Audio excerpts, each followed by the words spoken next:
અંકલેશ્વરના ભડકોદરામાં ખેતરમાંથી રૂપિયા 1.46 લાખનો ઇંગ્લિશ દારૂ જપ્ત કર્યો હતો। એલસીબી પોલીસે 2 આરોપી ઝડપાયા હતા। ઇંગ્લિશ દારૂની 1391 બોટલ મળી પોલીસે રૂપિયા 1.46 લાખની કિંમતનો દારૂ અને વાહન મળી કુલ રૂપિયા 2.41 લાખનો મુદ્દામાલ જપ્ત કર્યો હતો।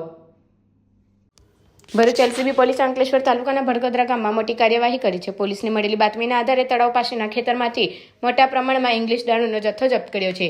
પીઆઈએમપી વાળાના માર્ગદર્શન હેઠળ પેટ્રોલિંગ દરમિયાન પોલીસને બાતમી મળી હતી કે ભડકોદરામાં રહેતી એક મહિલા તળાવ પાસેના ખેતરમાં ઇંગ્લિશ દારૂ સંતાડીને રાખે છે। આ મહિલા પોતાના સાગીરતો મારફતે દારૂનું વેચાણ કરતી હોવાની માહિતી મળી હતી। બાતમીના આધારે પોલીસે દરોડા પાડ્યા હતા। અલગ અલગ ખેતરોમાંથી ઇંગ્લિશ દારૂની 1391 બોટલ મળી આવી હતી। પોલીસે રૂપિયા 1.46 લાખની કિંમતનો દારૂ અને વાહન મળી કુલ રૂપિયા 2.41 લાખનો મુદ્દામાલ જપ્ત કર્યો છે। આ કાર્યવાહી દરમિયાન પોલીસે જગદીશ વસાવા અને ઘનશ્યામ વસાવાની ધરપકડ કરી છે।